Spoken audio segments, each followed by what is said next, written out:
The Great Recession, which we're living through, has set off cost-cutting all through the developed world. In the United States, state and local governments represent about 15% of the economy. And that was at the beginning of the worst contraction in post-war history. From Athens to London, you must have seen what's happened in London in the last few days, to Madison, governments have reduced their spending, producing angry, sometimes violent demonstrators. Now, sometimes there's less to these disputes than meets the eye. A friend of mine is a member of the House of Lords, a labor member of the House of Lords, and I asked him, I said, what did you want in the way of cuts? He said, we wanted 16%. What did you get? 19%. I said, is all this rhetoric really worth 3%? He said, no, but we have to keep the base happy. And sometimes the differences are exaggerated. The New York Times is promoting Dan Malloy, governor of Connecticut, neighboring Connecticut, as the anti-Christie. Because he wants, and this has been very unpopular, he wants to raise taxes in the midst of a recession. Well, Christie has been famous for jawboning public sector employees and managers. Less known is the fact that Malloy has called for $1 billion in givebacks from public sector unions. How he proposed to get those givebacks is unspecified, like much of Governor Cuomo's budget. Now, New York has an additional problem besides this tremendous drop in revenue. I'm quoting now from Governor Cuomo just before he took office. The state faces a competence deficit, an integrity deficit, and a trust deficit. The words government and Albany have become a national punchline, and the joke is on us.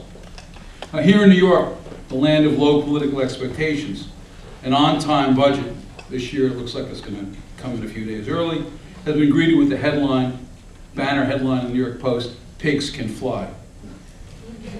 But for all the praise heaped on Governor Cuomo, and he deserves some of it, he was bound to look better than his predecessors. Governor Pataki checked out in his last term. Spitzer barely checked in before he got caught up in his own problems. And Governor Patterson wasn't prepared to take over, although I say on Governor Patterson's behalf, the last 6 months were his best. And he paved the way for some of the things that Cuomo is doing now. For all the praise heaped on the governor, however, and he deserves some of it, as I said, there are no structural reforms in this budget.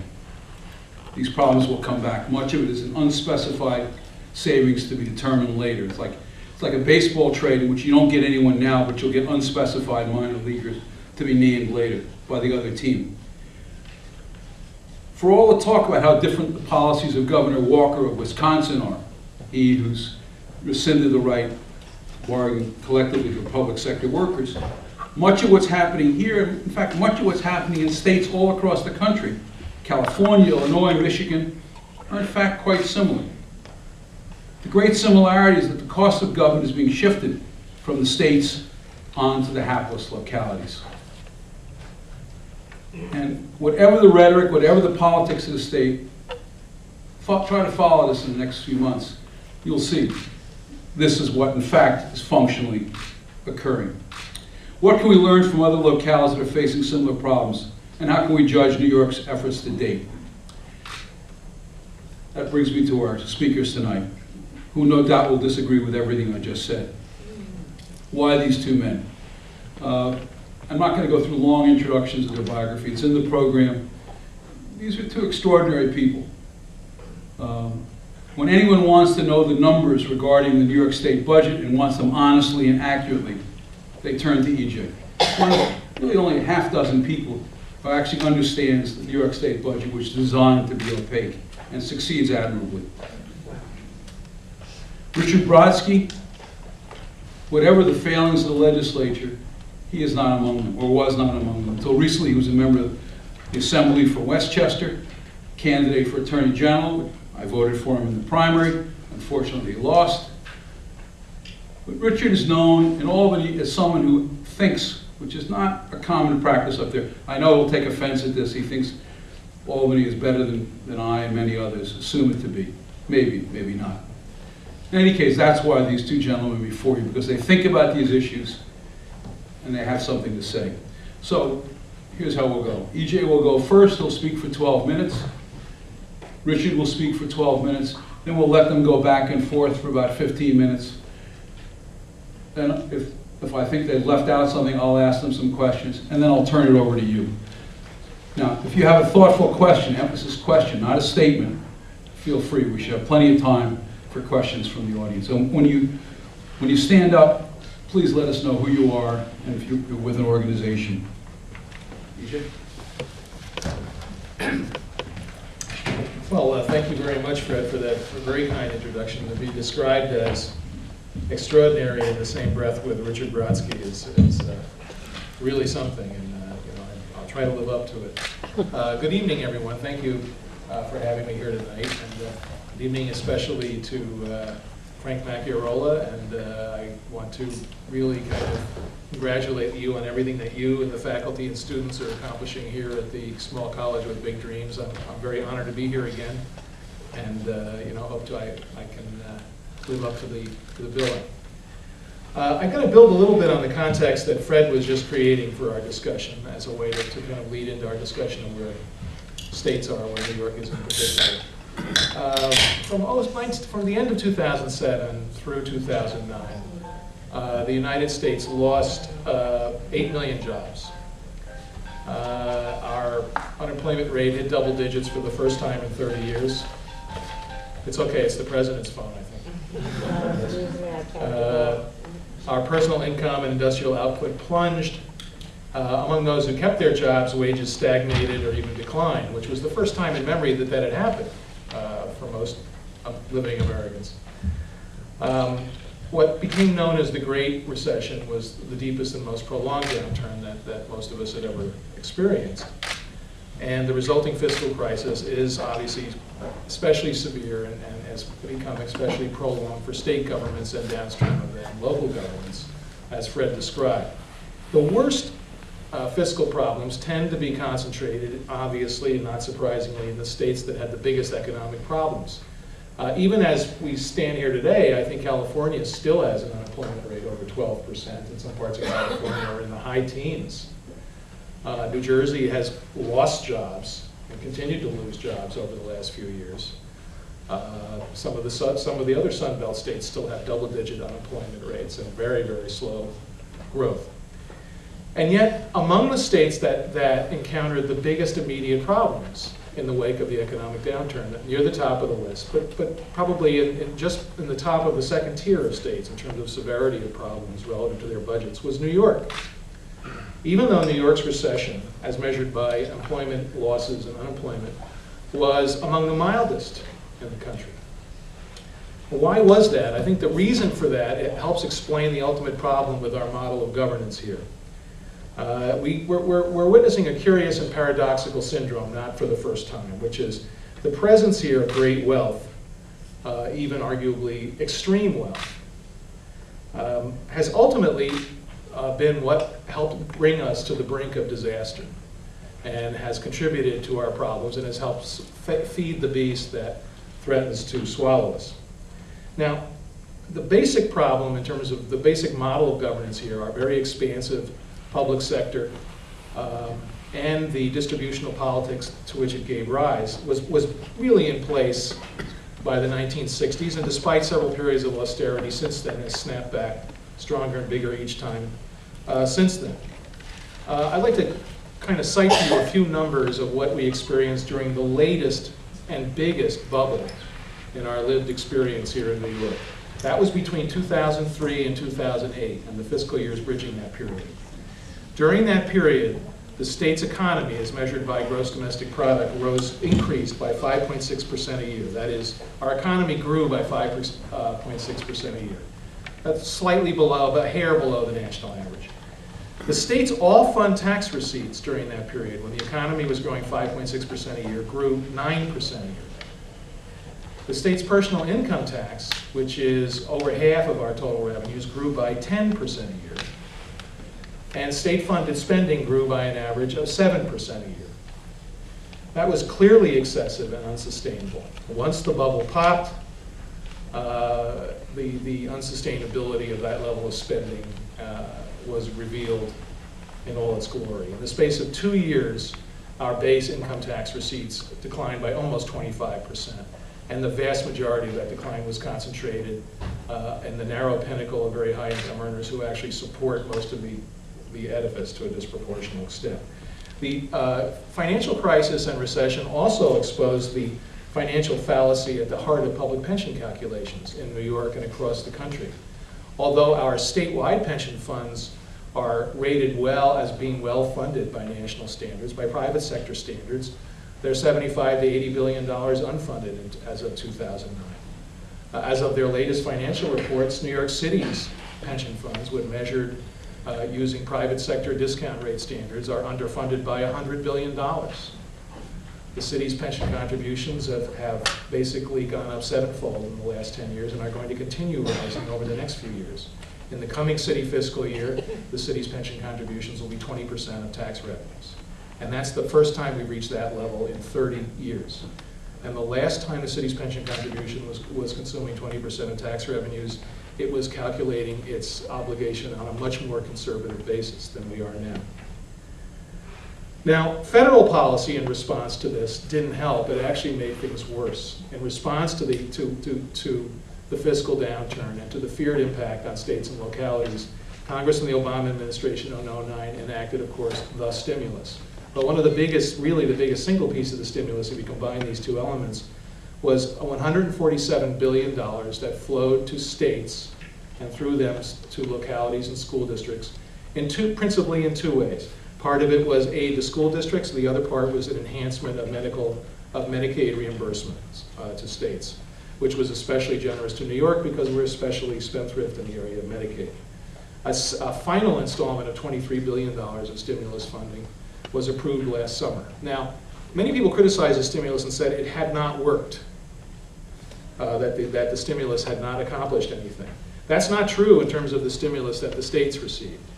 It accomplished all too much. What it basically did, in the words of Dick Ravitch, our former lieutenant governor, was build up a cliff to fall off of. And that's what Governor Cuomo confronted when he took office. In the current fiscal year, the year that's going to end in a couple of days, New York State's budget included, I think, about $6.8 or $6.9 billion in stimulus. Now that's the equivalent of about 15% of the general fund, coming temporarily in the form of federal aid. All but a few hundred million, all but about 700 or 800 million of that money is disappearing in the next fiscal year and has to be replaced just to stay even. That was a big part of the $10 billion budget gap that was confronted by the governor when he took office, and was constructed with the aid of the federal government, which approved that large sum of temporary money as if it would never ever have to be removed. So we're now experiencing the consequences of that. Another problem is that makes our problems worse. Another facet of our governance model that hurts us is the fact that we're one of about 24 states that grant very extensive collective bargaining privileges to public sector employee unions. The collective bargaining model is inherently adversarial and also intensely political internally, which grafts itself onto the politics of the democracy itself. The result is that we have steadily sapped our elected office holders of managerial accountability and responsibilities over the last several decades. Concessions freely granted to unions over the last 30 and 40 years have come back to haunt us. They're deeply ingrained in our institution and in our budgets. They are very sticky in the term economists use, and they're very difficult to reverse or even to modify. Basic response of the collective bargaining model to a severe crisis necessitating concessions is to basically do nothing or to allow nothing. There's three ways of dealing with this problem that we're now seeing play out in different states. Fred has actually alluded to them. The first is basically to do minimal spending cuts, to plead with unions with concessions, and to raise taxes. That's essentially what occurred under Governor Patterson the last few years, and that's the model, for instance, in Connecticut now. The second opposite response is best characterized by what's been going on in Wisconsin under Governor Scott Walker, who I would note is a former local government official. He was county executive of Milwaukee County. And what he's doing, and what's being emulated by governors in other states, is to attack the root of the problem in Wisconsin, which is similar to the root of the problem in New York, by seeking to restructure the basic relationship between the state and local governments and their employees, with the controversy that's ensued. The third model, a sort of third way now being tested in New York, is what might be called Andrew Cuomo's third way, which is to resist tax hikes, to bite the bullet on spending, to recognize and even openly declare and denounce the unsustainability of our previous model, and to make the tough decisions necessary to bring the budget into balance without further tax increases, while at the same time being careful not to challenge the structural status quo. I think the jury is out, to say the least, on whether this will actually work. The budget agreement we've just seen in Albany is not the transformative or paradigm-shifting product the governor spoke of when he announced his budget. We're not undergoing a permanent turnaround in the state's financial picture at the moment. However, it, for the time being at least, is a change of course and a welcome change of direction. Whether it's sustained is another question. I think it also represents a shrewd political response to what the governor perceives to be a genuine public desire for change. And I think that public desire for change is a result of what people see going on in New York. Despite our great wealth, despite our extensive public services, which are supposed to be something that makes people want to stay here, people are leaving here. We have one of the highest population migration losses in the country over the last several decades. I believe we were the highest in the country during the past decade, until the recession basically froze many people in place. That's the further evidence that our system is broken and it's got to change. And so I think that our brand of, basically, as I said, our model is broken.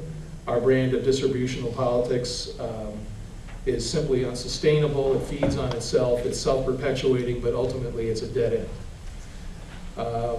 We have this change, of course, for now in terms of the governor's budget. I'm concerned that he's relying on expectations of a sharp economic rebound sooner or later that may never occur to the degree that we've seen in the past. And if it doesn't, we haven't seen anything yet in terms of the difficulty of the decisions that have to be made here in order to get to right our ship. But I do think that if there's any place in the country that exhibits the fundamental problem with a model of steeply progressive taxation, of a roaring engine of wealth, and the expectation that this can be sustainable forever, it's New York State. And so I look forward to a discussion tonight of what we can do about this. Thank you.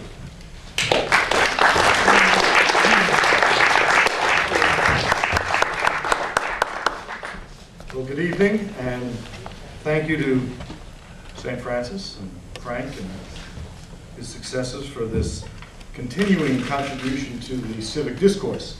If there is one overreaching goal, I think, that we can all strive for, it is to begin an actual debate and discussion about these issues. For too long, in New York especially, there has been little of this, and what there has been dominated by one particular point of view, which has been well and truly expressed by EJ, others, Fred.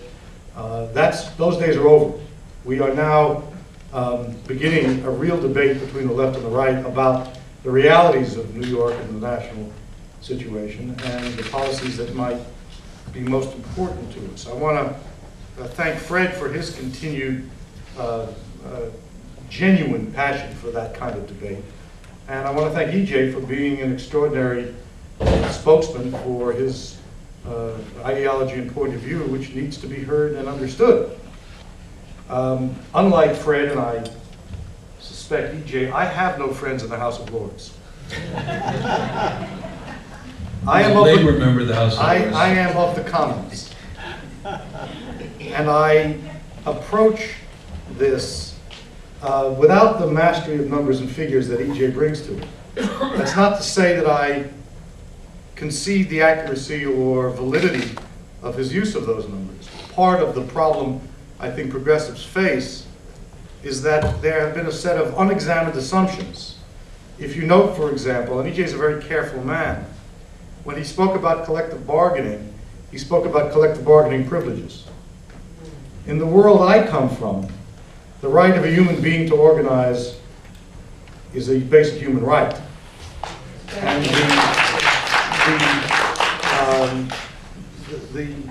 the unchallenged control of the vocabulary, those days are over too.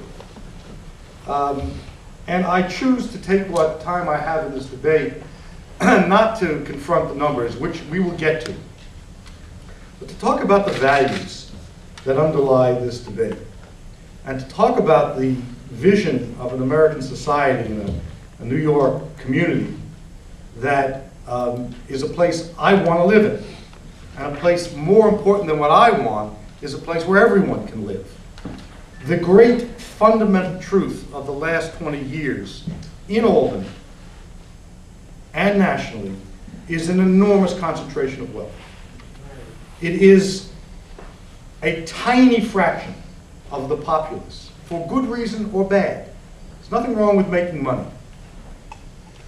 But the consequences of that are 1% of the population of this nation and the state to a greater degree owning 35% of the wealth, and 5% owning 65%, 63% of the wealth. Now, it is in that context that we come to the New York experience. The fact is, in New York, for all the complaining about tax rates, is that when I started out inheriting from largely a Republican conservative political structure, the marginal tax rate in New York was 17.5%. The Democrats took it down to 6 3/4. That is the great truth about tax rates in the state of New York. We certainly should examine spending, and in many cases, spending was neither well or truly done, and maybe even termed excessive. That's a legitimate point of view that needs to be understood, and where that truth is proven, it needs to be acted on. But to pretend that the Great Recession is a consequence of that spending, when, and not to mention the collapse in revenues, none of which were caused by middle-class people, as best as I understand it, is to immediately start the debate out on a completely unacceptable intellectual plane. This is a fight about whether there shall be a middle class. That middle class, whether it is publicly or privately employed, whether it is paying income and sales taxes and property taxes, and believe me, there's no such thing as an inherently good tax. To the extent taxes can be reduced and civil society can prosper, that's a good thing. But what we do with the money is we buy, as Oliver Wendell Holmes said, we buy civilization. And as we approach this problem, and there will be and have been and should be spending cuts, to pretend that that discussion can happen in the absence of a discussion about things like shared sacrifice and fairness and an adequacy of public institutions. My gosh, the fundamental attack on public education used to come from the right. And they would tell us how we have to improve teaching and change the system. And now what you hear is an attack on teachers. Now, as I thought about this debate, I recalled and actually found, and I want to share this with you, a quote from a great thinker who said, "Upper classes are a nation's past, the middle class is its future." Well, the policies and practices of New York State government that are cheered on and espoused by my friend E.J. are a death knell for the middle class. The average pension in this state for public workers of $20,000, $27,000, depending on how you want to count. We may not be able to afford that, but I'm not going to stand here and tell you that that's an excessive way for the people of the middle class of this state to retire. The average salary paid $35,000 or $40,000.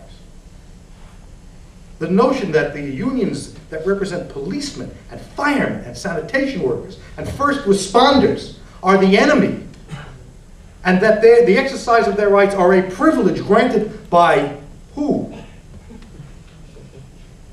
That is not the America I understand. The middle class of this country sprang up as the labor movement sprang up. And as policies were put in place that were redistributive.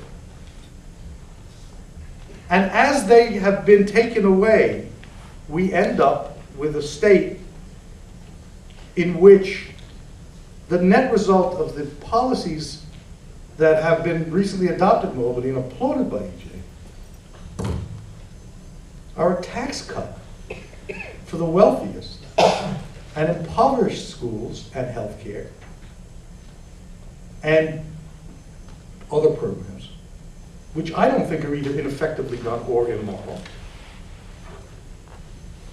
And the consequence will be a city, a state, and a nation in which the rich and powerful are comfortable, Fred's friends in the House of Lords prosper, and the rest of us struggle not just to make ends meet, but for a recognition of the legitimacy of the interconnection between communities, between government and the people of a society. And I submit to you that the question before the House tonight is infinitely more than the numbers we're about to discuss. It is a question about what kind of society we want. And I want a society in which, as Ayn Rand said in the quote I read earlier, the middle class of this nation is preserved, protected, and allowed to flourish and prosper in ways that used to be accepted widely and are now under fundamental attack. Thank you.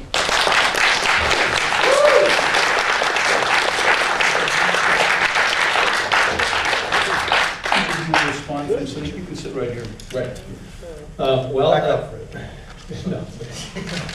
Richard just said a lot of things. I think I won't try to hit each and every one of them. I'll start with his comment on the history of tax rates in New York. And I'm glad you noticed the great. I wasn't sure which great truth you meant, but I think it's good to recognize the great truth that the bulk of the reductions in the income tax in New York State that have been enacted over the past 30 years, plus years, were enacted at the initiative of Democratic governors and at least one house of the legislature also comprised of Democrats. I voted for it. You voted for it. I drafted one. So I didn't vote for that. Nobody can be perfect. But I would like to point out a couple of things because taxes simplistically aren't just marginal rates, and there's been a lot of change in the tax base over the last 30 plus years. 30 years ago, the top federal tax rate was over 70%, and the tax base was far narrower than it is now. As a matter of fact, New York State income taxes as a share of the economy are larger now. As a share of personal income, they're higher now. As a share of the state's own tax collections, they're higher now. And the share of them paid by the top 1% is higher now than it was in the good old days when the rate was more than twice as high. And when I say now, I mean the now before the temporary tax increase that is now about to sunset on schedule. We've become significantly more dependent on high-income taxpayers, and this is not a good thing. And it's not a good thing in particular for the middle class, because when the incomes of high-income taxpayers crash, as they did in the financial crisis, most of these wealthy people can live with that and get through. The people affected by the cuts in services are in fact the middle class, and of course those below them on the economic scale. So another point about the income tax is now over 60% of our state tax base. When Governor Mario Cuomo left office, it was only 50%, and back in the 1970s it was only 45%. When he talked about the top 1% of the wealthiest 1% owning 35% of the wealth, without necessarily owning that figure right offhand, because that doesn't sound necessarily far wrong, the top 1% of taxpayers in New York pay 43% of the income tax. In New York City, it's closer to 50%. There's a problem with that. There was an interesting article in the Wall Street Journal this week about the former California, I think he was the treasurer, he was one of the budget analysts in California, respected individuals in Sacramento, who've been warning for years that California, which has a similar syndrome, had become far too dependent on volatile income paid by the very highest pinnacle of the wealthy, and that's a bad tax structure. And it's proven to be a bad tax structure for them and for us. So I think that we could talk more about that, but I think that there's two sides to that coin. Now, as for public pensions and public sector salaries, the information I have is that actually, and this is according to Governor Cuomo's budget, and it's consistent with what I know, the average salary of state employees is over $60,000. The average salary of a teacher in New York State is $71,000, which is the highest in the country. And of course, for senior teacher salaries now are over $100,000 throughout downstate New York. That's not necessarily saying that that is too much or too little, but that's what it is. When you talk about average pensions, you're talking about pensions collected by everybody who ever worked for government, including people who worked for only a few years and people who worked many decades ago. A public sector worker in New York's average salary, according to an independent study reported in the Times just recently by a respected independent actuary who compared all 50 states, pensions in New York produce a 77% wage replacement rate. That's the second highest level of any state, and that does not include Social Security payments. That's on average. We have a very generous public pension system, and the basic problem with it, beyond its generosity, is you can't be that generous without being expensive. And we really can't afford this. And we need to restructure it because we basically left the taxpayers, and ultimately middle-class taxpayers and those who benefit most from public services, on the short end here. And we're going to be starving the basic public services and amenities that the middle class and working class New Yorkers benefit from in order to fund these pensions and the completely unfunded retiree health care, which is another part of the picture, which we haven't even talked about, which in New York State is a completely unfunded liability in excess of $200 billion. That's $200 billion will be in promises of retiree health care that we have made to current public sector employees and have not set aside a dime to pay. I called a friend of mine in a rating agency when I found the figure for New York City, which at the time was reported at $65 billion. It's since been increased to $75 billion. And I said that I noted that by including that on its balance sheet, New York City is what's known in the accounting profession as balance sheet insolvent. And I asked him, how is it that New York City has a fairly favorable rating and it's not commented on that it's balance sheet insolvent? And I pointed in particular to the retiree healthcare obligation, and he said, well, you know, the city can always walk away from that or renounce that. We don't think that'll actually be paid. It's not like a regular debt. I suggested that he get on the phone and call Mike Mulgrew and explain that to him, because I'm not sure anybody's clued him in yet. So these are some of the problems we have, and I know that you can't discuss this yearly in terms of numbers, and I agree with Richard on that. There are basic principles at the heart of this debate that we need to expand on. But I do think the numbers tell a story that's true and that's sobering and that we have to recognize and deal with.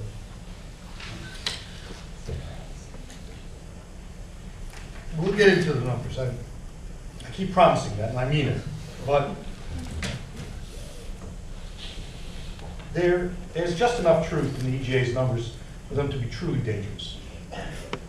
The notion that the wage replacement rate of 77%, assuming these numbers are right, is generous, implies something of a spiritual gift from the wealthy to the people who worked in these jobs. We are being generous with you.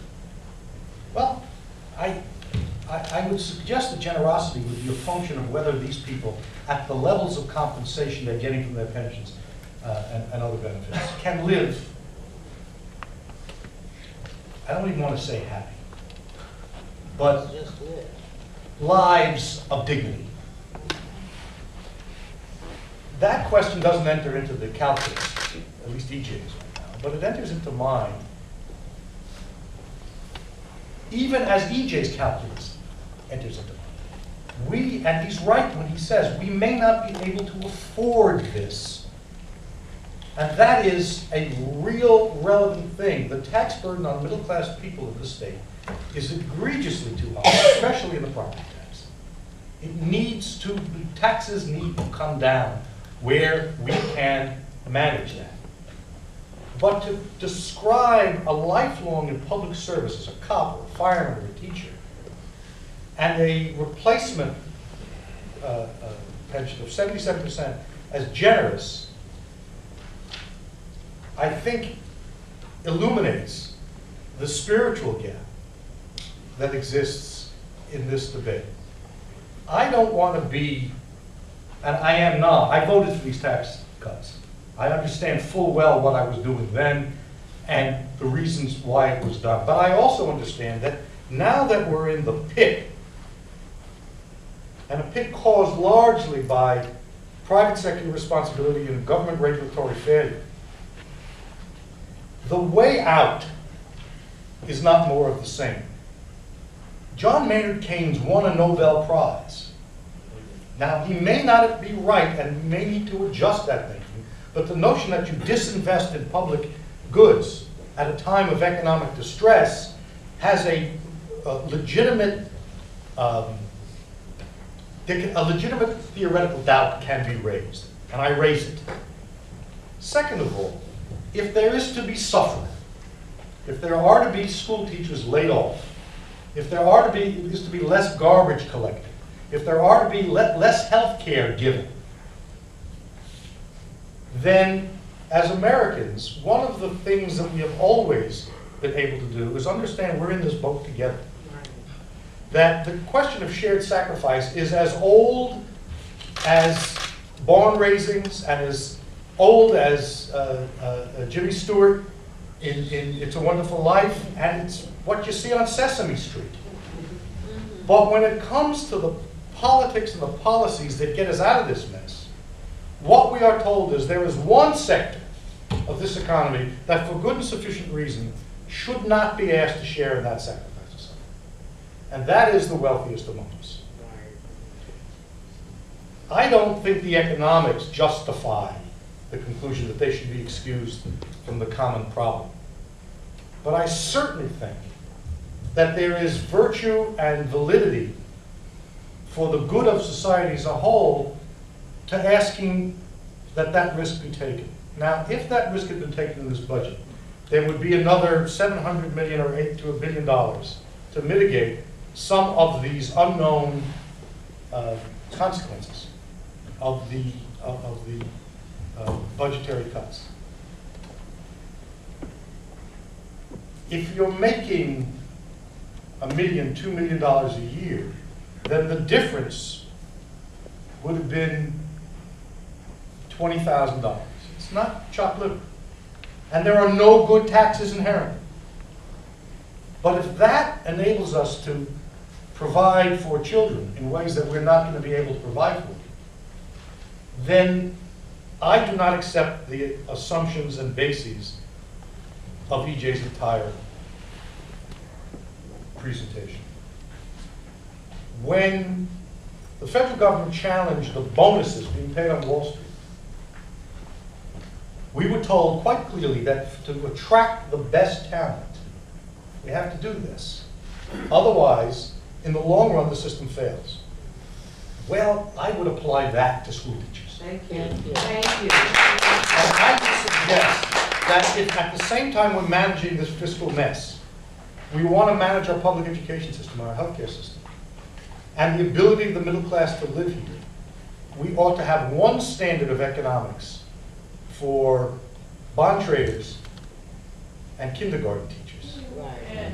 And use that as the ethical basis for the tough and unpleasant policy decisions that are before us today. Very good. Thank you. Oh,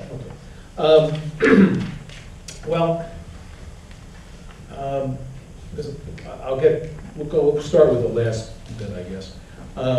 You were talking about shared sacrifice, and it reminded me of a lot of this discussion when we get into talking about the wealthy and the targets of the tax. Well, first of all, it implies that there's been it implies that there's no fair share, as some advocates of this tax put it, in what they're paying. Let me point out to you again. We have a functionally progressive tax code. We have 43% of our state income tax being paid at the peak of the expansion by the highest earning 1%, which is a higher percentage than it was when the rate itself, or the marginal rate itself, was higher 15 years earlier. A lot of the people who are hit by this tax increase are not are not people who are sitting in Park Avenue apartments waiting for the check to arrive from Fidelity and other holders of their bonds. They're people who own small businesses for whom who file personal income tax returns as their sole return. They're involved in business partnerships and small businesses. They employ people. They tend to be the greatest source of new employment. And the income they report in their personal income tax is their working capital. Now, one of the frustrations in dealing with this discussion, I think for anybody who looks at the economic trends in New York over the past 30 or 40 years, is that while people who are affected by a budget cut, be it big, small, or in between, are inclined to have loud demonstrations in highly visible places, business people who decide not to make investments or not to come to New York or not to stay in New York don't generally leave a note on the door explaining what's going on. They just make their decision and quietly slip away or not make the investment or not hire the person. A rare exception to that occurred in Buffalo about 2 years ago when the legislature was first considering this tax increase, which was the biggest, while temporary, was the biggest single income tax increase in nearly 50 years in New York State. And it had to do with a company called Science First. That's Science First. Look it up online. They have a program. They're basically a mail order house, which now means online. And they sell equipment and devices and models used in science instruction and other things. I think they have, like plastic torsos and things like that. It's a family-owned business that grew up in the Buffalo area. They were thinking about their future and how they might expand in Buffalo. They're having some problems with the local IDA, but they were on the fence. Then they read these stories coming out of Albany with rhetoric, frankly, similar to what Richard was just using about how the wealthy are not paying their fair share, and instead of reducing the budget and bringing our expenditures into line with our revenues, we need to go after these bad people who are not paying their fair share and have got to do some shared sacrifice. The owner of the company quickly figured out that that meant them, because it meant her and her sons who co-own the business. And they decided in short order that that was the final straw for them, and they moved the business to Florida, which moved it quite effectively. At the opposite end of the extreme, there is the wealthiest man, the single wealthiest man in upstate New York, Tom Golisano. Now, Tom Golisano is a controversial figure with good reason. Full disclosure, I have nothing to do with Tom Golisano, in case you're wondering. Tom Golisano was another rare exception who announced, that's it, I'm leaving, after the tax increase was passed. Now, Tom Golisano, whatever you think of him, is an enormous philanthropical presence in upstate New York. And he was quick to say, I'm not going to end my philanthropy. But when a man makes plans to pull up stakes, to move from a place he's rooted in this case again to Florida, which also has no estate tax, over time, that obviously is going to have implications for that philanthropy as well. He was paying, the tax increase meant to him, I believe, don't quote me on this, I forgot to double check, it was something like, it wasn't $20,000 a year, it was something like $13,000 a day. This is a very wealthy man, he has a lot of income, he owns a fabulously successful company which he built himself from scratch. That's the type of person you're also talking about. Wealthy people, or just relatively affluent people, but the wealthy, the higher you go on the income scale, the more likely you are to find somebody who is an economic decision maker, who has a great deal of flexibility over where he lives, how much he makes, how he makes it, and what he does with it. And the higher you raise their tax rates, the higher the elasticity of the effect of the way they behave in response to those tax rates. We don't have to like that, but that's just a fact. Our tax burden relative to other states had gotten so extreme in the 1970s that it became a matter of a general civic consensus that it had to be reversed. That's why Governor Carey started the process, which continued under Governor Mario Cuomo, of reducing our marginal income tax rates from their peak at that time of over 15%, because it had been a mistake, and we have lost a lot because of it. So I do think that we can try to personalize this debate in this way, but the fact is, we draw a lot heavy share of our taxes from these people already. That's part of our problem. I would even stipulate as part of the debate. I mean, if it helps move the debate along just for the sake of argument, I'll stipulate, Wall Street bad, downturn bad, TARP bad. Some of those guys make too much money, they got away with stuff, they took risk and didn't pay for it. But the fact of the money is, if they weren't there making that money, you would have less money to spend in Albany. Now, I'm not saying that that's a justification for excessive or out of line compensation on Wall Street, or for bad fiscal policies, or for too big to fail, or anything else. or for propping up Wall Street or big banks that took big risks that they never paid for. I'm not saying that's a justification for that. I'm just pointing out that we got an extra bailout of our own from Washington through Fed policy, through fiscal policy, directly and indirectly, and that was the bailout these banks got. We'd be in much bigger trouble now, California level trouble, Illinois level trouble, if it had not been for that. That's not something to celebrate, I'm sorry, I don't think, frankly. That's a problem, and it points to the unsustainability of what we're talking about. As much as it pains me, I want to call EJ to account. I was very careful not to call anybody bad people. Oh, I'm sorry. You see, what happens here, and one of the reasons why the right has dominated, I don't know if it's the reason, but one of the consequences of the right's domination of the political debate is my views have been described by people who disagree with me. And they are not my views. I don't think the people of Wall Street are bad people, with some exceptions of people who ought to be in jail, as there are in any sector. College professors, members of the legislature, Blameless. right-wing ideologues, or Wall Street people. Everybody has a percentage of people who are not nice and they're bad people, but that's not what I said. And I think there's something wonderful about an American society in which you can make a lot of money. What I did say was that as we work our way out of this problem, the values that have made the American experience possible, those values of shared sacrifice have to be applied to the economic policies. And that is not because this was a good person, this is a bad person. It's because we're all in this together. Right. Now, EJ comes from a very honorable intellectual tradition that goes back. Uh-oh. No, you're gonna like this one. Goes back all the way to Alexander Hamilton. And it is a tradition that said that the American society is best served by large concentrations of wealth essentially exercising political power in the name of the society as a whole. And that sort of economic royalism, and if that's a pejorative, it is a pejorative, but I didn't mean it that way, was balanced by a different vision of American society, perhaps a little more, a little tougher to realize, be it Thomas Jefferson or FDR, which said, no, we're going to use the government as a mechanism to allow for private sector economic activity, because that's what drives everything. There is no government without a successful private sector.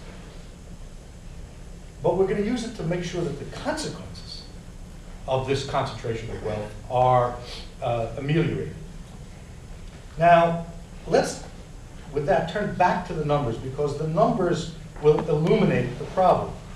The fact of it is that while, and this has been just re-established by the Bureau of Economic, the BEA, whatever that stands for. In New York City, 1% of the population pay about a third of the total of income, residential, and sales taxes. They about 33%.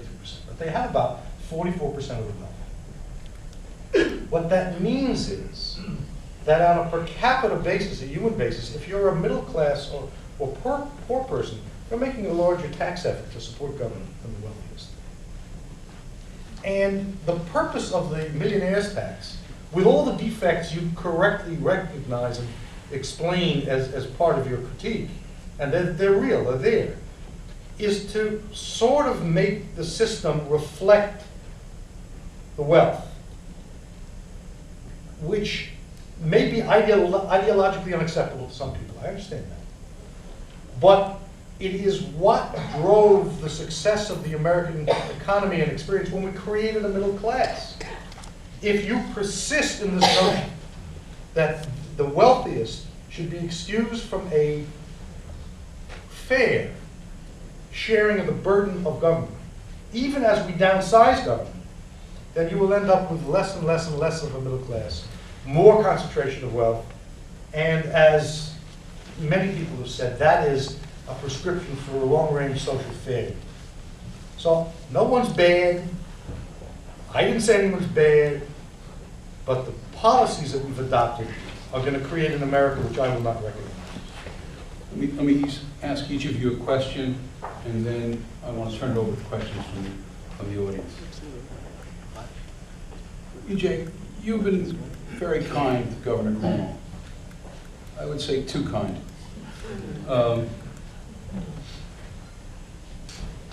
What happens to his promise of reductions if the economy doesn't turn around? How does this $1 billion that's supposed to be found out of Medicaid, the metaphor that was used, the people who weren't at the table when these cuts were talked about were the people who were going to be eaten. Where do these cuts come from? We have, New York spends more on Medicaid than Florida and Texas combined. And yet our standard of health is mediocre, it's right in the middle. So where is this money going to come from? Well, I think, you may be right, I may have been too kind to the governor, but I think that it involves looking at the budget from different perspectives and angles. I am concerned about where we go after this year. Richard and I were just talking about that from different perspectives before the event tonight. When you're talking about the Medicaid cuts, yes, indeed, I think it does bear out the maxim that if you're not at the table, you're on the menu. And more than a few people have found themselves on the menu. The governor seems to be very confident that through the exercise of his executive power, and the legislature is now about to give him an unprecedented degree of executive power to manage and control Medicaid costs and rates that used to be something jealously guarded by the legislature itself, that he is going to be able to wring $1 billion out of the system that's not already part of the package that these so-called stakeholders agreed to, which was supposedly over $2 billion. By the way, what they supposedly agreed to is hard to quite get a handle on also. But let's say for the sake of argument that he's able to do that.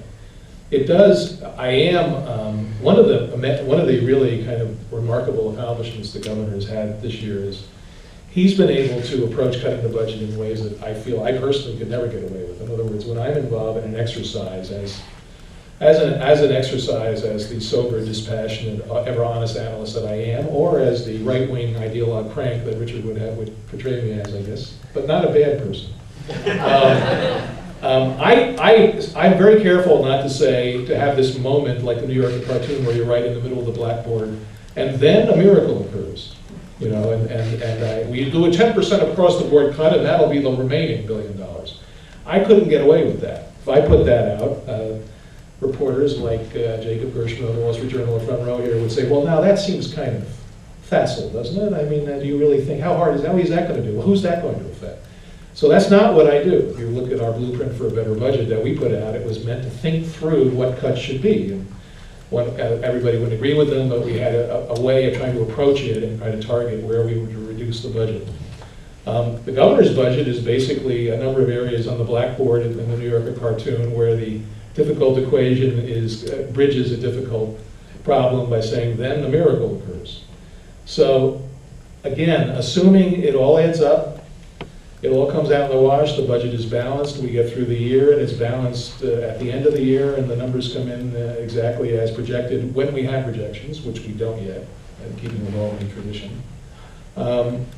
I still am very concerned about the future, because I do think there's an ingrained habit of thinking in Albany that we will buy time, we'll even make tough decisions when it's in the extreme, when we need to buy time, but then eventually there'll be this big uptick in the economy, and those guys on Wall Street will come to the rescue. And I'm not sure that will happen even if we have the sort of period of moderate economic growth that most economists hope for and expect in the coming years. Let me just answer that one as well, because I don't think he answered. The question was, where are the cuts going to come from? Well, some of it will come from more efficiencies, as the governor, I think, rightly tries for that. Some of it will come out of the hides of poor middle-class people. This is not just about fat and waste and excess. This is cutting into muscle. Now, there may be ideological reasons that we should have less muscle. And there may be social reasons how that indicate we can adjust to less health care and bigger class size. Nobody knows, because the great truth that EJ correctly points out is that the governor exercised his constitutional powers of a kind that are extraordinary and I think in the long run bad for democracy. He exercised them smartly. He threatened that if he didn't get his way, he'd get his way with budget extenders. And under New York law, the governor has almost unfettered power without the legislature, short of a shutdown of the government, to do whatever the governor wants. That is the political dynamic that drove this uncertainty. So my answer to Fred's question is, there's going to be less health care, less healthy people in the state, larger class size, fewer teachers, more expensive mass transit, higher local property taxes, in ways that everyone's going to wake up sometime in September and October and go, what? And then the political consequences will come back for everybody. I actually agree, Richard, with a good part of what you're saying. Not in every iota, but I actually do agree with you. I think we come at it from different sides. I do think the cuts are going to be damaging. Whenever, you're right. First of all, whenever it's suggested, which even the governor has now been suggesting, well, there's a lot of waste, fraud, and abuse out there. Well, there is. I mean, anything that big, but that's not, you can't cut this much or close a $10 billion gap totally on that basis. Number one. Number two, you're right. The classical Washington Monument strategy that's being played out now is you're not going to be able to get to the library. Somehow you would think the whole problem was libraries. Explain that. Well, I mean, there'll be curtailment of library hours and of the minor amenities that make that for some people make life worth living. That many people take advantage of. Those are the things that suffer first. I was at a debate in Washington on this about who suffers in municipal bankruptcies. And one of the documented things is that invariably the only people who pay for municipal bankruptcies, and I think it's the people who pay for fiscal crises in general, are what are known as the social creditors. The social creditors are you and me and the guy and the guy and the woman in the street. It's the middle class. It's the folks who actually make use of public services or depend on them, for whom the basic things that government does and the small amenities that it may provide are part and parcel of the fabric of life and hold the community together. Those are the things that suffer. Let me use an example. The problem is that when you go too far without doing the basic work of balancing your budget and bringing your total expenditures in line with revenues in a smart way, and with all of our differences, I think Richard and I would agree that it needs to be done in a smart and carefully considered way to the greatest extent possible. You end up with a situation like the New York City fiscal crisis. It's really peculiar to me that when Mayor Bloomberg discusses the fiscal crisis, the lesson he draws from it, I've heard him say this several times, we slashed services. We learned we should never do that again. And I wonder, and he was here then, I don't know what fiscal crisis he was living through. The reason services were slashed is because the city was functionally bankrupt. That was a bad thing. It was really, really bad. A lot of people here probably lived through it. That's how bad it gets when you go too far without getting your priorities in order and bringing spending into line with revenues, and when you keep kidding yourself into thinking that you can essentially have champagne taste in the public sector on a budget that turns to beer. So part of what I have advocated in state government, why I was advocating deeper spending cuts sooner, and why I talk so much about collective bargaining and about the need to confront what I think is the real economic royalty in New York, which is the cartel that provides public services in the sense of shared sacrifice, is because I do think that until that happens, we're going to see cuts that do affect the quality of life. That's going to happen.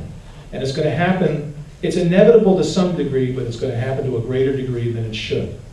Because I don't think we actually are getting the shared sacrifice from where we need it. You doing so well for so long, and then you just blew it at the end. If you'll note, there is a sort of a convergence about the realities. And I admire EJ very much for his clear expression of that. You can't live beyond your means. We may not be able to afford the things we want. Taxes are not inherently good. And there's human damage coming from the way we're handling this.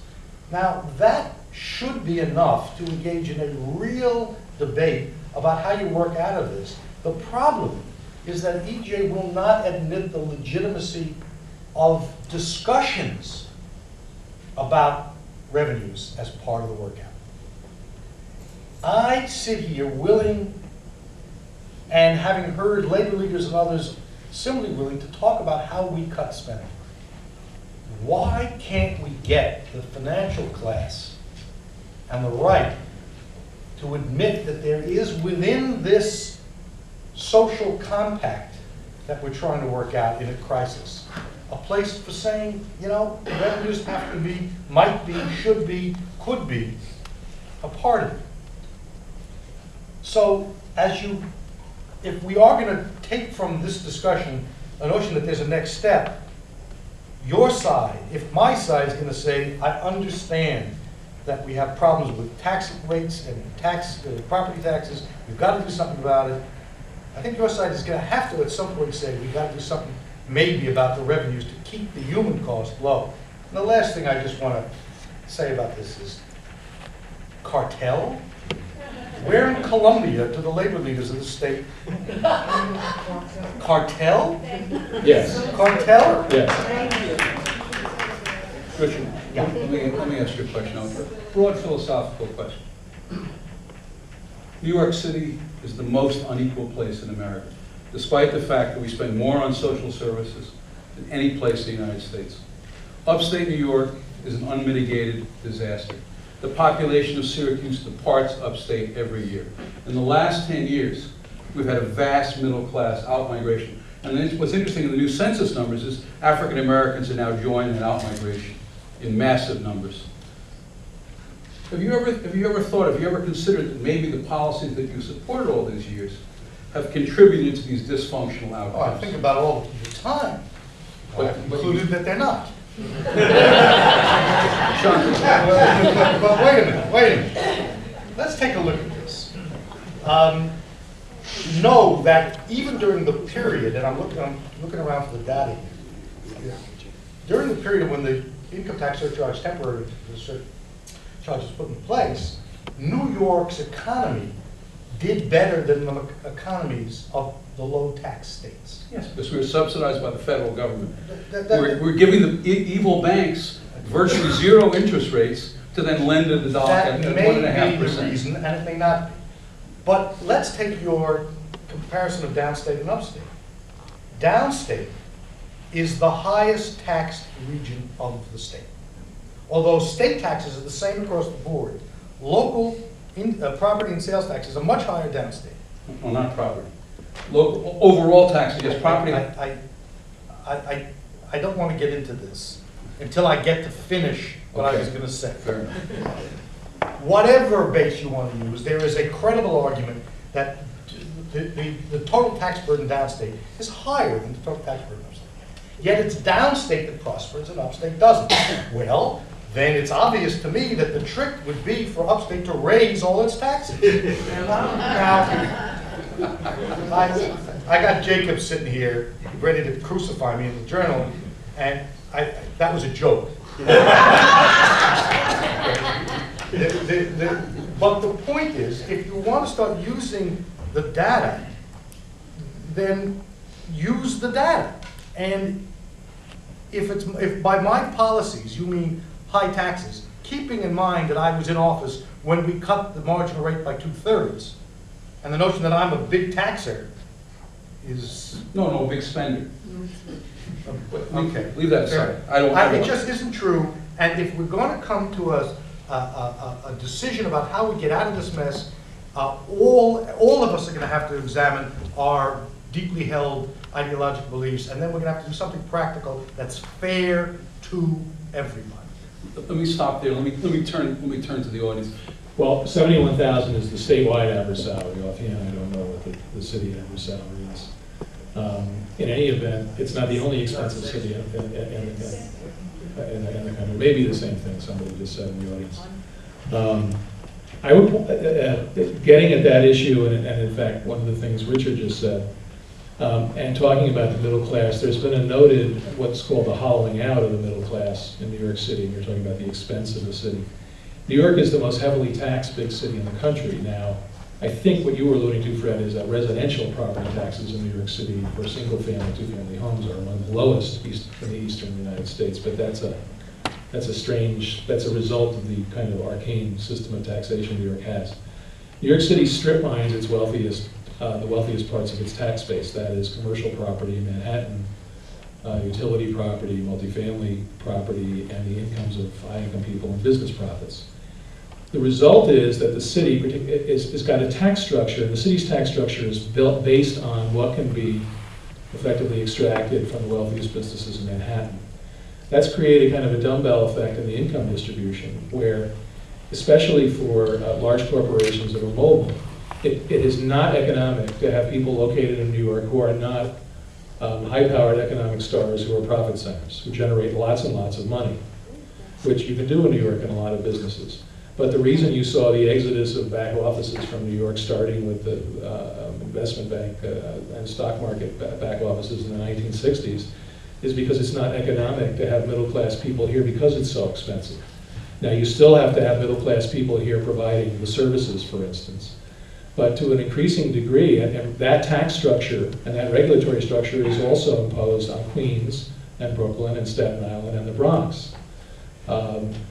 It also ultimately feeds this syndrome of the wage differential. So you have a large population of very low-wage workers providing service to the high-wage workers and to the tourists, and you have this hollowing out of the middle class.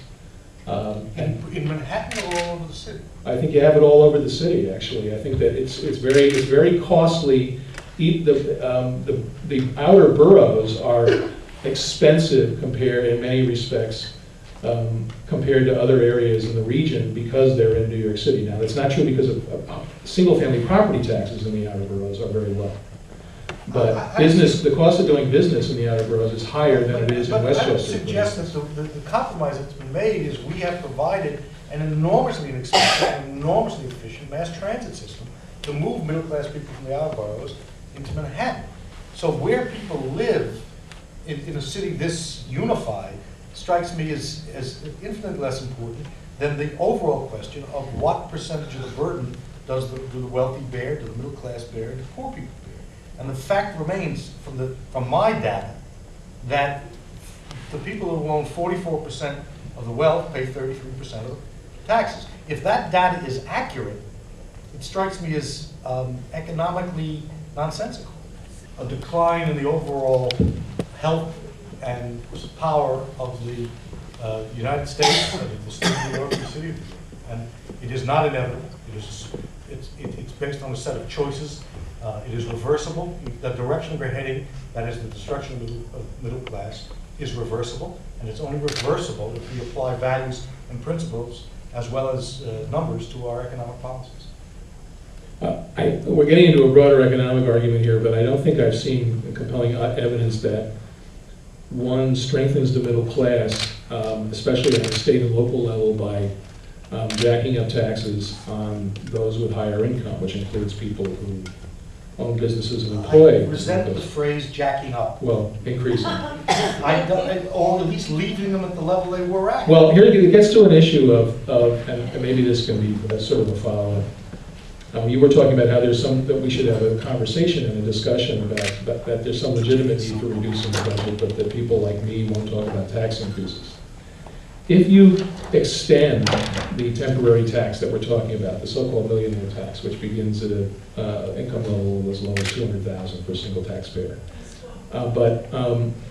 if you extend that tax, you're raising a little over $4 billion a year to repair a structural gap, which I think, as you would prefer to measure, because the governor is sort of artificially deflated it by tamping down, you're barely solving half of your structural budget gap. Now, my conversations in Albany, Richard, just so you know, I've never heard a labor union offer a significant cut that didn't involve simply eliminating some more engineering consultants and hiring PEF members instead. I mean, that's basically what it boils down to.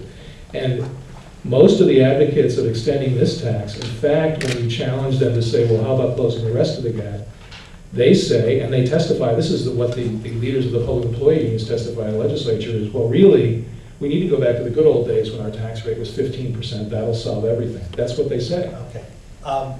They're not here tonight. Okay. I am. All right, well, then what do you say? I say that there are things we can no longer afford. Well, so, I mean, I'm just curious as to what it is you would, grant that we Which can all... list of cuts you want from me?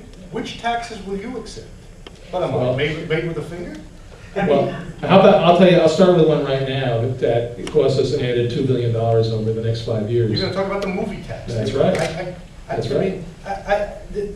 I'm not just talking about the. And a lot of other tax Richard, credits. let him explain what that means, and then. Well, we basically have a 35% tax credit for money invested in the filming of TV commercials, TV shows, and movies in New York State, which is basically a subsidy to that industry and creates a tax shelter for those who invest in that type of production. That credit was expanded last year, while in the midst of when the recession was just barely ending and when they were struggling to close the budget gap.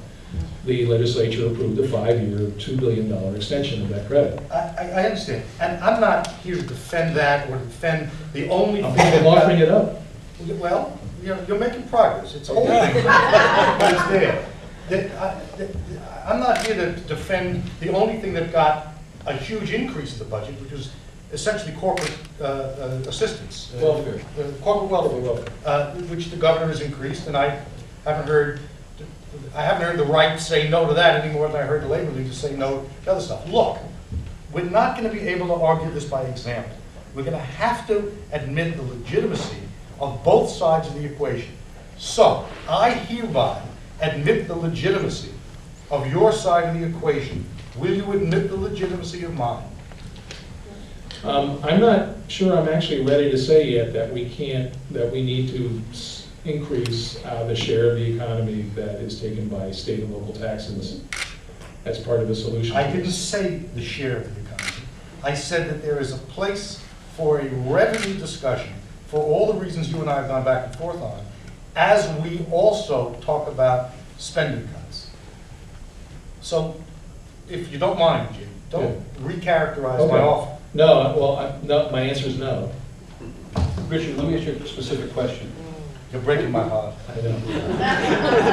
Where do you think the public sector unions, Buffalo, for instance, Buffalo, you know this well, Buffalo teachers refuse to give up elective cosmetic surgery as some part of their benefits. That's gone from $200 million a year to $600 million a year since. The leaders and the members of the public sector unions are not stupid or unsympathetic or unable to understand the predicament that we're in. And in the context of a fair workout, I have enormous confidence that the labor movement will do now what it's always done, be part of the solution. Be specific though, give me an example.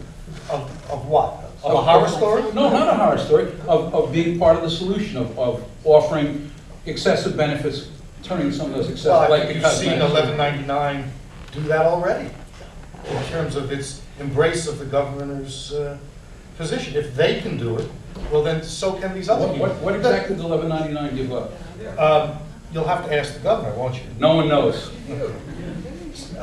Look, I'm not here to negotiate on behalf of any particular union. There are abuses in the public compensation sector that need to be addressed. I mean, my personal view is I think some of the ways in which overtime has been used to increase pensions needs to be fixed. But I keep offering up my people, come on, EJ, give me something. Let's go to the question, then we'll come back. Just one of the things that has not been much talked about in this budget was in addition to the millionaire's tax sunsetting, there was a sunset of essentially a cap.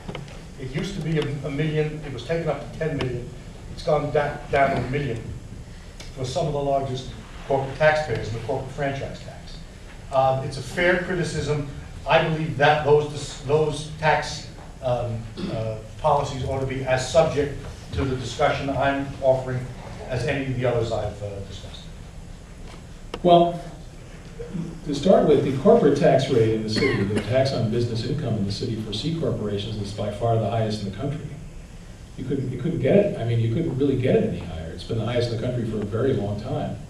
And it's pretty high in the whole region because of the surcharge in the surrounding region to subsidize the MTA, which was further expanded through the MTA payroll tax a little over a year ago.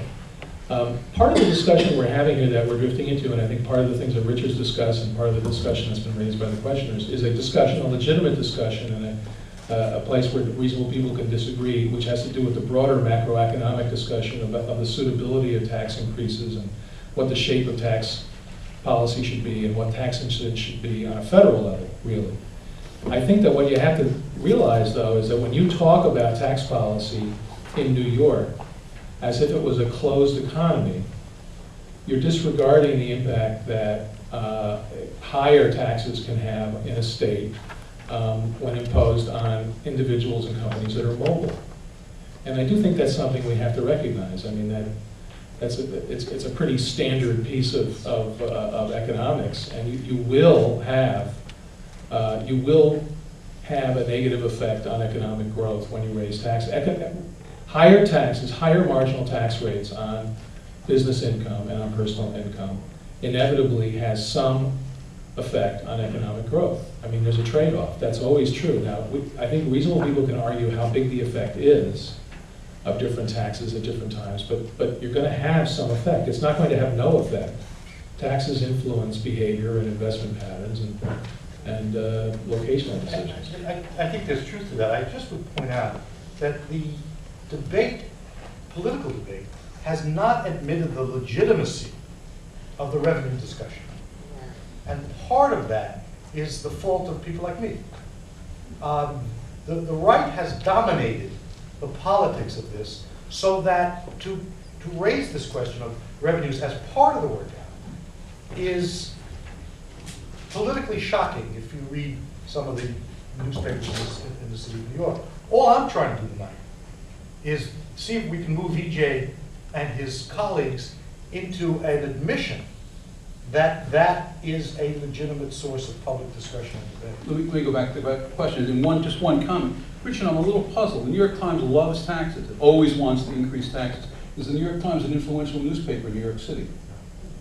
I mean, you're talking as if the right dominates the debate. I don't think so. But You know, that speaks well of you, but that's another matter. I think that's a very good question, and I agree with the premise of your question. I think that I'm not, while I'm not willing I'm not willing to concede that the overall level of taxes should rise, and I think that the discussion reflects the fact that we have a very high level of taxes in New York.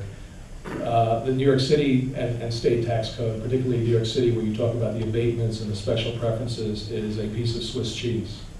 I don't think it's fair, I don't think it's equitable, and I don't think it's economically efficient. And in short, I agree with the premise of your question. I don't think we should have a tax policy like that. I think we should aim for what's generally the goal of tax reform policy, which is to have a much broader base with few, if any, kinds of special exceptions, and lower rates across the board that are imposed fairly across with horizontal and vertical equity. So I think I agree with what you're saying.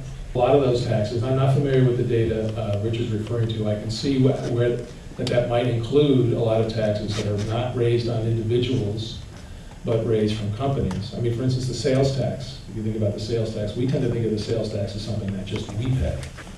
A fairly large proportion of the sales tax is actually paid by businesses on commercial transactions, for example. So I don't have that data. I would say, by the way, in the sense of the film credit, I will not argue with you that the film credit promotes activity, business activity, investment, film production. If you gave any industry a 35% subsidy, you'd get more. The question is, why does that industry, in other words, I think that we need a fair tax code. I think that industry gets treated specially because it's glamorous, because people can visit sound stages and people love it, at least those people whose streets are not being closed for the latest scene of Law and Order or something. But the problem is, it shouldn't surprise us that a 35% tax credit, refundable, for investments in film production, which is, remember, a tax shelter. You can find a money-losing movie also to put your money there, promotes that activity. In fact, that credit, which is supported by many people who also support higher taxes in other areas, actually goes to support what I'm trying to get at, which is that taxes influence behavior. That kind of big tax credit influences behavior. Yes, it does. When you subsidize something, you get more of it. But that's not an argument for doing it for an industry that, while very visible, and whose growth has been very visible, is still a very tiny fraction of the total economy. just as John Maynard Keynes is often right. Milton Friedman stumbles on the truth once in a while as well. And the tax credit should be measured by these guys as to its stimulative effect. It's not per se good, it's not per se bad. Does it have, do we recover the income or don't we? And if we do, it's good. If we don't, it's bad. As to the numbers, I just want you to, I want to add one other number that I don't think is in dispute here, about the concentration of wealth in the state. In 1980, the wealthiest 1% of the state had 10% of the income. In 2007, it went to 35%. We're not talking about a marginal change in the distribution of wealth in the state. We're talking about the creation of a small group, relatively small, in the hundreds of thousands, super rich, a considerable number of people who are poor, especially in upstate New York, and a shrinking middle class in terms of its both share and its aggregate total disposable income and wealth. That's the heart of the problem that has been caused by the economic policies of the right, which the left has embraced for so many years. Answer, I think, first, I do not accept the notion that they're paid more. Let's be very clear about this. That's another one of these shibboleths.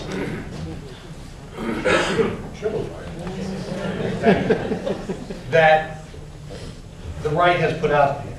I don't know how you compare the compensation of a cop in the public sector to what? Or to a teacher, to what? So I think they've done a marvelous job in creating a public impression of cartels and wealthy, uncaring, privileged public service, but I don't buy it. But if it were to be true, no one knows the answer to your question. It is one of the many things that we're going to leave to Fred Siegel to figure out after. You want to? I can't talk. Let me stop now because we're past our time. Let me thank you on behalf of Chancellor Frank Macchiarola, who's here with us today. Thank you.